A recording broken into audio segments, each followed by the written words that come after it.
Welcome friends, स्वागत है आपका वापस से अपनी क्लास में। और आज हम पढ़ने वाले हैं डीसी सर्किट। ठीक है, डीसी सर्किट और बाकी चीजें। तो आईटीआई ही नहीं, जो आईटीआई के अलावा के फ्रेंड्स हैं वो भी अगर अपने कंसेप्ट क्लियर करना चाहें तो बिल्कुल ये लेक्चर देख सकते हैं और पढ़ सकते हैं, क्योंकि डीसी सर्किट बहुत अच्छे से अपन पढ़ने वाले हैं। और फीस जमा कीजिए, सबसे पहले चैनल को सब्सक्राइब कीजिए, नहीं तो एब्सेंट लगेगी। पता होना चाहिए, नए लोगों को आप लोग बता देना कि सब्सक्राइब नहीं करने पे एब्सेंट लगती है। ठीक है, डीसी सर्किट, डीसी परिपथ। अच्छा, इससे तो समझ में आ रहा है कि ये डायरेक्ट करंट है। ठीक है, तो डायरेक्ट करंट यानी डीसी पे चलने वाला सर्किट कहलाता है डीसी सर्किट। अच्छा, अब डीसी हो गया डायरेक्ट करंट। सर्किट क्या है? तो सर्किट एक परिपथ है। ये देखो, परिपथ मतलब परिभ्रमण करने वाला पथ। अच्छा, कौन परिभ्रमण करेगा? धारा करेगी, धारा परिभ्रमण करेगी। किसमें? परिपथ में, उसी को हम बोलते हैं सर्किट। अच्छा, सर्किट क्या है? एक बंद एवं पूर्ण मार्ग या पथ जिससे होकर धारा बहती है। ये डेफिनेशन हो गई। मतलब समझिए, बंद एवं पूर्ण मार्ग। बंद का मतलब शुरू हुआ जहां से वापस वहीं पे कंप्लीट होना चाहिए, तो बंद परिपथ कहलाता। पूर्ण मतलब बीच में से कहीं ब्रेक नहीं होना चाहिए, कंप्लीट पाथ होना चाहिए, जहां से आप चले वापस वहीं। कौन फ्लो हो रहा? करंट। मतलब करंट अगर अपने पावर सप्लाई से यानी कि स्रोत से चला तो वो अपना पथ कंप्लीट करते हुए जिस इक्विपमेंट में काम करने गया था वहां पे कंज्यूम करके, अपना काम करके, एनर्जी इफेक्ट करके, जो भी करना है, जो भी आप कंपोनेंट यूज कर रहे हो वो करके वापस अपनी जगह पे आ जाए, वो कहलाता है बंद और पूर्ण परिपथ। उसे ही बोलते हैं क्लोज्ड पाथ। ठीक है, ऐसे देखो, यहां से चले, यहां गए, मान लो यहां बल्ब जलाया और यहां से वापस आ गए, तो इसे हम क्या बोलते हैं? प्लस और माइनस। अपने घरों में जो सप्लाई आती है वो फेज की तार होती है, सप्लाई आने की और काम करके वापस जाने के लिए हम क्या इस्तेमाल करते हैं? न्यूट्रल या अर्थ। तो ये वैसा ही होता है। ठीक है, सर्किट हो गया बंद एवं पूर्ण परिपथ। चलो देख लेते हैं, लिख लेते हैं। बंद एवं पूर्ण मार्ग जिससे होकर धारा बहती। ये हो गया। ठीक है, अब जो सर्किट है हमारा, उसके घटक क्या क्या है? क्या क्या ऐसी चीजें हैं जिनसे मिलकर सर्किट बनता है? तो आप देख लीजिए, सोर्स ऑफ सप्लाई। ठीक है, सप्लाई का स्रोत। तो इसमें हम क्या क्या इस्तेमाल कर लेते हैं? बैटरी। ठीक है, डीसी सप्लाई के लिए तो बैटरी का इस्तेमाल करेंगे। ठीक है, जनरेटर।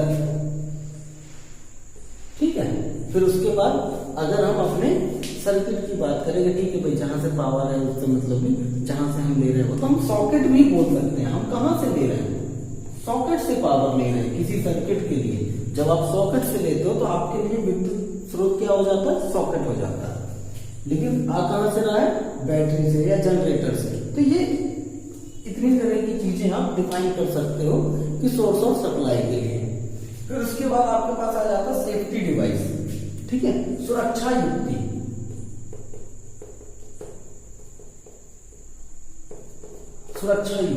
सुरक्षा युक्ति में क्या क्या आ जाते हैं आपके? फ्यूज है, रिले है, जिन्हें कि आप अपने सर्किट की सुरक्षा के लिए लगाते हैं। हमारे कंपोनेंट डैमेज नहीं हो जो भी हम चलाना चाहते हैं। ठीक है, फिर उसके बाद आ जाता है कंट्रोलिंग डिवाइस यानी कि नियंत्रण युक्ति। इसमें क्या क्या आ जाते हैं? इसमें आ जाते हैं आपके स्विच, सर्किट ब्रेकर, ऐसी चीजें आ जाती हैं। अच्छा, रिले और सर्किट ब्रेकर में फर्क है, ठीक है। इसीलिए सर्किट ब्रेकर कंट्रोल डिवाइस में आता है और रिले जो है वो सुरक्षा युक्ति में आता है और ये नियंत्रण युक्ति में आता है, ठीक है। फिर उसके बाद क्या है, कंज्यूमिंग डिवाइस, वो डिवाइस जो कि विद्युत ऊर्जा का उपयोग करते हैं किसी और ऊर्जा में बदलने के लिए, वो कहलाते हैं कंज्यूमिंग डिवाइस। तो इसमें आप अपना लिख सकते हो बल्ब, पंखा यानी कि फैन, हीटर, ये सारी चीजें जहां पे कि आप पावर का यूज करते हैं तो इन्हें हम कहते हैं कंज्यूमिंग यानी कि उपभोक्ता या उपभोग, ठीक है, उपभोग करने वाले हैं या युक्ति, उपभोग करने वाली युक्ति, ठीक है। फिर उसके बाद आते हैं कंडक्टिंग डिवाइस।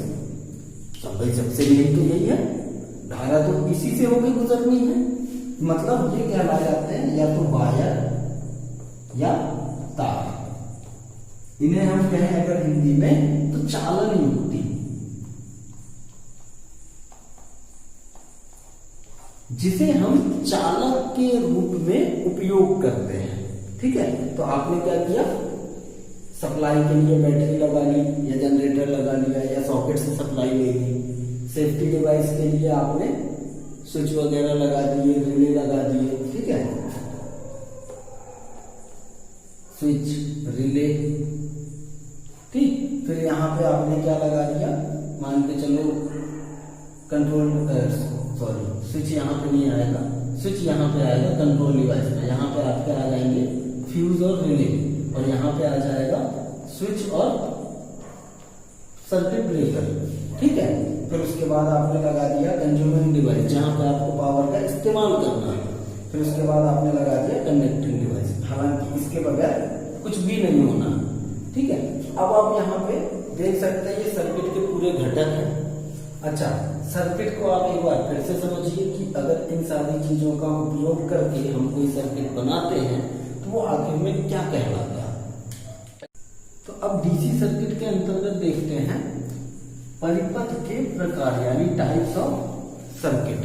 तो यहां देखिए सबसे पहले open circuit, close circuit, short circuit और लीकेज सर्किट। सर्किट के लिए अब यहाँ पे जो प्रकार हम लेंगे उसमें हमारे पास दो चीजें होती हैं, एक लाइन, ठीक है, जिसे लाइन भी बोलते हैं, फेज भी बोलते हैं, ठीक है, ठीक है। अभी आप ये समझिए लाइन या फेज जिससे होकर करंट जाना है, न्यूट्रल, ठीक है, जिससे तार वापस आनी है, ठीक है, न्यूट्रल। अच्छा, जहां पे न्यूट्रल उपलब्ध नहीं होता है वहां पे हम अर्थिंग भी करते हैं।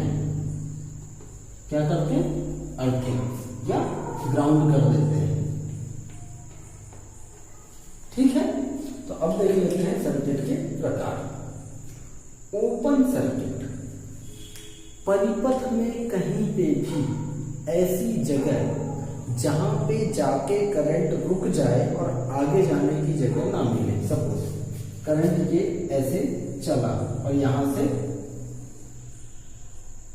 ये मतलब देखा जाए तो ये बीच में ओपन है, ठीक है, ओपन है तो यहां से यहां करंट पास नहीं होगा। तो इन दोनों के बीच का जो प्रतिरोध होगा, रेजिस्टेंस, वो अनंत हो जाएगा, ठीक है, क्योंकि करंट को आगे फ्लो होने के लिए कोई माध्यम नहीं मिलेगा। तो उसमें होता क्या है कि इन टर्मिनल्स पे ईएमएफ यानी विद्युत वाहक बल उपस्थित तो होता है, ठीक है, लेकिन किसी मतलब का नहीं है, क्योंकि करंट फ्लो नहीं हो रहा है तो करंट की वैल्यू कितनी हो गई, 0, ठीक है। तो इसीलिए ओपन सर्किट में करंट फ्लो नहीं होगा, करंट 0 हो जाएगा। तो ईएमएफ उपलब्ध भी है तो उसका कोई सेंस नहीं, ठीक। अच्छा, बंद परिपथ, बंद परिपथ पूरी तरह से अच्छा है करंट के लिए, क्योंकि करंट यहां से चलेगा और अपना काम खत्म करके वापस आ जाएगा। इसे बोलते हैं क्लोज्ड सर्किट, ठीक है, यानी कि बंद परिपथ। और इसमें क्या हो रहा था, खुला परिपथ, करंट को अपना मार्ग कंप्लीट करने के लिए पथ आगे से बंद था, वो अपना पथ कंप्लीट नहीं कर पा रही थी, लेकिन बंद परिपथ में वो अपना पथ जो है वो पूरा कंप्लीट करेगी। ठीक है, तो ये सही है, हमारा काम इसमें कंप्लीटली होगा। शॉर्ट सर्किट, कई बार ऐसा होता है कि करंट को यहां से निकल के काम खत्म करके ऐसा आना था, लेकिन किसी कारणवश जो हमारा फेज है या लाइन है वो न्यूट्रल से टच हो जाए, शॉर्ट हो जाए। ठीक है, या फिर ये कहीं से ग्राउंड में चली जाए। ठीक है, या तो न्यूट्रल में चली जाए या ग्राउंड में चली जाए, या किसी भी तरीके से वो आगे ना जा करके, अपने कंप्लीट पथ में ना जा करके वो कहीं और चली जाए, या लाइन ग्राउंड से टच हो जाए। तो जाहिर सी बात है, अगर कहीं और जाएगी तो कहां जाएगी, लाइन या न्यूट्रल या ग्राउंड से टच होगी, तो इसे बोला जाता है शॉर्ट सर्किट। इसमें क्या होता है, जैसे सपोज करो कि कहीं पे शॉर्ट हो गई, तो इसमें क्या होगा, आर का मान यानी प्रतिरोध का मान 0 हो जाएगा। अब प्रतिरोध 0 हो जाएगा, लाइन हमारी न्यूट्रल या ग्राउंड से जाकर टच हो गई है, तो इसमें हमारे जो कंपोनेंट लगे होते हैं वो डैमेज होने की पूरी पूरी आशंका होती है, क्योंकि इसमें आई की मात्रा यानी जो धारा है, करंट, वो बहुत ज्यादा बढ़ जाता है। ठीक है, उसे हम बोलते हैं ओवर करंट। अब बात करते हैं लीकेज सर्किट की, यानी लीकेज परिपथ। इसमें क्या होता है कि करंट कहीं से अपना परिपथ में जा रहा था, अब कहीं पे उसको कोई अनदर ऑब्जेक्ट की बॉडी या अनदर कंपोनेंट या कहीं और का कोई चालक तार अगर गलती से टच कर लिया, ये ठीक वैसे कंडीशन है कि आप पाइप में पानी कहीं से कहीं तक भेज रहे थे, बीच में पाइप में कहीं लीकेज हो गया, तो क्या अब पूरा का पूरा पानी दूसरे एंड पे पहुंचेगा? नहीं पहुंचेगा, जितना हम भेज रहे थे उससे कम पहुंचेगा। ये वही कंडीशन है कि बीच में कहीं अगर करंट लीकेज हो गया तो करंट का मान आगे जाने के लिए घट जाएगा। ठीक है, और ये सर्किट के लिए अच्छा नहीं है। और ये किस वजह से होगा, या तो कोई बॉडी या कोई दूसरा चालक तार आके इसमें टच हो जाए तो करंट वहां से लीक हो जाएगा। चलिए अब आगे देखते हैं ओम्स लॉ, यानी कि ओम का नियम। तो सबसे पहले जान लेते हैं कि ओम साहब कौन थे। ओम साहब जर्मनी के वैज्ञानिक थे। ठीक है, जिनका पूरा नाम था G.S. ओम। इन्होंने ये नियम दिया था, तो इनके सरनेम के नाम पे इस नियम का नाम पड़ा ओम्स लॉ। अच्छा, इनके अनुसार शुद्ध डीसी परिपथ में यदि चालक की भौतिक अवस्थाओं में परिवर्तन न किया जाए तो उसके दोनों सिरों के विभवांतर उसमें बहने वाली धारा के समानुपाती होता है। ठीक है, यानी कि पोटेंशियल डिफरेंस जो है, पोटेंशियल डिफरेंस उसके करंट के प्रोपोर्शनल में होगा। तो उनका कहना यह था पोटेंशियल डिफरेंस प्रोपोर्शनल टू आई, यानी दोनों सिरों के बीच का विभवांतर बहने वाली धारा के समानुपाती होगा। ये जब समानुपात हटता है तो ये आ जाता है V equal to I R, जिसमें से R क्या है आपका, इसे उन्होंने नियतांक बताया था, यानी कि कांस्टेंट। ठीक है, उन्होंने बोला कि ये कांस्टेंट है। तो ये कांस्टेंट क्यों है? अच्छा, उन्होंने पहले ही बात कर दी कि भौतिक अवस्थाओं में परिवर्तन ना किया जाए। तो भौतिक अवस्थाओं में परिवर्तन से मतलब था उनका चालक की लंबाई, चौड़ाई उसका क्षेत्रफल, तापमान, वायु दाब और पदार्थ की प्रकृति।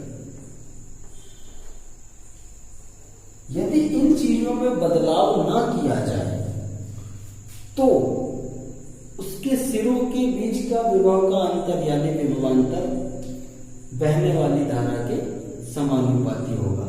और बाकी ओम्स लॉ में ऐसा कुछ है नहीं जितना लोगों ने इसको हवा बना रखा है। अब देखिए ये जो है इसी को हम 1 2 3 चीजें हैं, तीनों को 3 तरह से लिख सकते हो आप। V = IR लिख सकते हो, I = V/R लिख सकते हो, R = V/I लिख सकते हो। ठीक है, तो ऐसे करके 3 तरीके से हम इसी बात को लिख सकते हैं और इसी पे हम न्यूमेरिकल क्वेश्चन जो आते हैं वो भी कर सकते हैं। ठीक है, तो आगे अब हम देखेंगे इस बारे में कि ये जो इसका नियतांक था रेजिस्टेंस, आगे अब हम इसकी बात करेंगे। अब हम डीसी सर्किट के चरण में आगे देखते हैं। जो ओम साहब ने हमें ये जो दिया V = I दिया था, फिर V = I, साथ में ये R दे दिया। तो शुरू में मैंने जब प्रारंभिक विद्युत पढ़ाया था तो मैंने आपको पहले ही बताया था ये धारा हमारी बिटिया, उसके लिए लड़का ढेंगड़ा, वोल्टेज यानी कि विभव, फिर उसके साथ ये आया दहेज में। तो यहाँ पे ओम साहब ने जो नियम दिया तो ये सही में आप देख रहे हो ये दहेज में ही आया।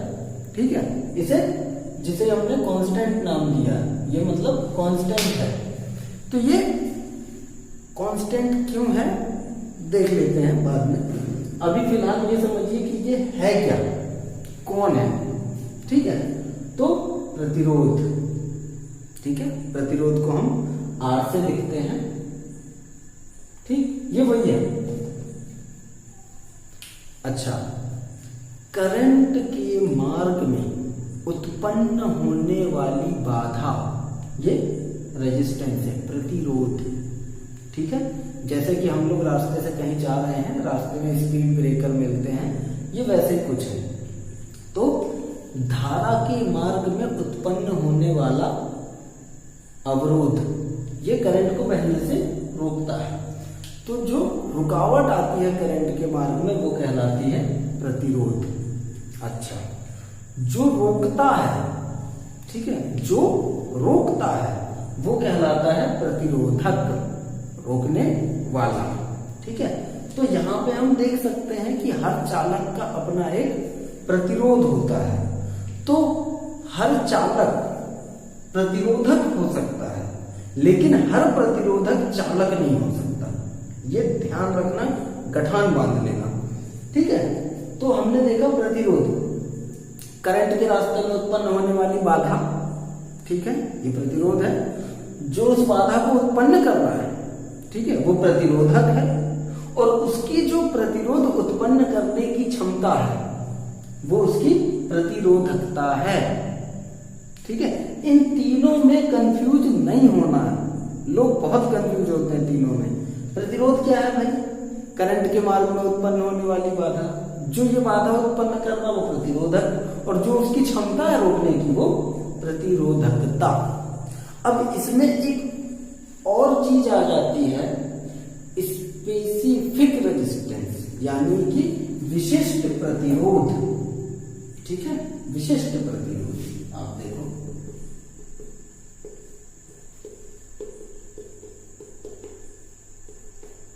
इसे हम बोलते हैं स्पेसिफिक रेजिस्टेंस।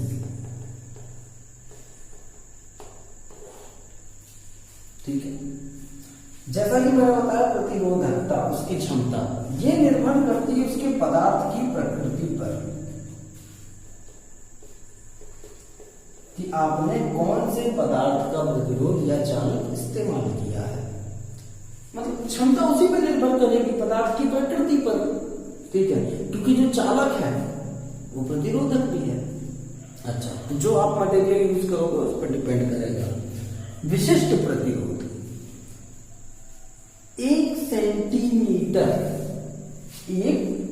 सेंटीमीटर लंबे चालक, ठीक है, और उसका 1 सेंटीमीटर का अनुप्रस्थ काट, 1 सेंटीमीटर स्क्वायर का अनुप्रस्थ काट का क्षेत्रफल यानी कि एरिया, और ये उसकी लंबाई अगर इतना है, ठीक है, 1 सेंटीमीटर लंबाई और 1 सेंटीमीटर स्क्वायर का अनुप्रस्थ काट के क्षेत्रफल का जो प्रतिरोध होगा किसी भी धातु या पदार्थ के लिए, वो उसका स्पेसिफिक रेजिस्टेंस कहलाएगा, ठीक है, विशिष्ट प्रतिरोध। अच्छा, ये सेंटीमीटर है, तो विशिष्ट प्रतिरोध जब आएगा तो वो आएगा ओम सेंटीमीटर में, लेकिन ये सीजीएस है, तो हम इसे एमकेएस में लेते हैं, लंबाई को मीटर में, ठीक है, और एरिया को मीटर स्क्वायर में, ठीक है, तो ये बन जाता है ओम मीटर। इसकी भी एक कहानी है। ये ओम मीटर ऐसे बनता है कि जब हम लॉ ऑफ रेजिस्टेंस पढ़ेंगे, ठीक है, लॉ ऑफ रेजिस्टेंस पढ़ेंगे, उसमें मैं आपको ये क्लियर कर दूंगा कि ये ओम मीटर कहां से आता है, बस मुझे ध्यान दिला दीजिएगा। तो आइए अब हम देखते हैं प्रतिरोध के नियम। प्रतिरोध का पहला नियम बोलता है कि किसी भी चालक का प्रतिरोध उसकी लंबाई के अनुक्रमानुपाती होता है, मतलब डायरेक्टली प्रोपोर्शनल में होता है, तो हम लिख सकते हैं L, ठीक है। दूसरा नियम, किसी भी चालक का प्रतिरोध उसके अनुप्रस्थ काट के क्षेत्रफल यानी कि क्रॉस सेक्शनल एरिया के व्युत्क्रमानुपाती होता है, लिख सकते हैं R प्रोपोर्शनल टू 1/A, ठीक है। तीसरा, किसी भी चालक का प्रतिरोध उसके विशिष्ट प्रतिरोध पर निर्भर करता है, R प्रोपोर्शनल टू, ये इसका विशिष्ट प्रतिरोध है।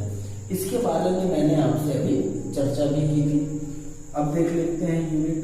तो R को लिखते हैं हम ओम से, ठीक है, ओम से डिनोट करते हैं। L को लिखते हैं हम मीटर से, एमकेएस यूनिट है हमारी। A को यानी कि जो एरिया है, क्षेत्रफल, उसे हम लिखते हैं मीटर स्क्वायर से, और जो ये रो है यानी कि विशिष्ट प्रतिरोध, इसको हम लिखते हैं ओम मीटर से, ठीक है। देखिए कैसे ये तीनों जो हैं R proportional to L 1/A, ये तो हम डायरेक्टली लिख सकते हैं R अनुक्रमानुपाती, L को ले लीजिए पहले, L, रो को ले लीजिए, रो अपॉन A, ये तीनों हो गए। देखिए, प्रतिरोध लंबाई के अनुक्रमानुपाती, विशिष्ट प्रतिरोध के अनुक्रमानुपाती और अनुप्रस्थ काट के क्षेत्रफल के व्युत्क्रमानुपाती, ये हो गया। ये प्रतिरोध के नियम के अनुसार ये उसका फॉर्मूला है, ये आपको याद रखना है। सभी की मैंने इकाइयां लिख दी हैं, किसमें क्या है। अब आप यहां आइए। अब जब मैं इसकी वैल्यू फाइंड करूं, बस इसकी, ठीक है, विशिष्ट प्रतिरोध की, तो मैं क्या लिख सकता हूं, रो, ठीक है, R इंटू A यहां चला जाएगा, A, L नीचे आ जाएगा। अब आप देखिए इसकी जो इकाइयां हैं, R को किससे लिखेंगे, ओम से, एरिया को किससे लिखेंगे, मीटर स्क्वायर से, और ये क्या है, मीटर। तो 1 मीटर से 1 मीटर कट गया, बचा क्या, ओम और मीटर। तो जो विशिष्ट प्रतिरोध की इकाई हो जाती है रो, ये क्या हो जाती है, ओम मीटर। इसीलिए मैंने कहा था कि बाद में बताऊंगा। ठीक है, ये चीज क्लियर हो गई। ये कहां से आया, ये क्लियर हो गया। ये फॉर्मूला ये क्लियर है। ठीक है, तो एक्चुअल में जब ये हटता है, ठीक है, जब हमने अगर विशिष्ट प्रतिरोध ये लिख दिया तो फिर ये समानुपाती ना होकर के ये बराबर हो जाता है। ये ध्यान रखने वाली बात है। ठीक है, क्योंकि ये तभी तक लगता है जब इसे फॉर्मूले में नहीं देते हैं, क्योंकि ये भी फिक्स होता है और ये निर्भर करता है पदार्थ की प्रकृति पर।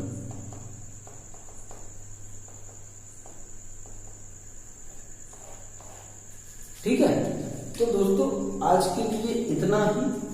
अगले लेक्चर में हम देखेंगे कि प्रतिरोध पर तापमान का प्रभाव, और हम देखेंगे कि प्रतिरोधों का संयोजन कैसे करते हैं। ठीक है, कि अलग अलग तरह के सर्किट अगर मिलते हैं हमें तो उसमें हम प्रतिरोधों का संयोजन कैसे करते हैं।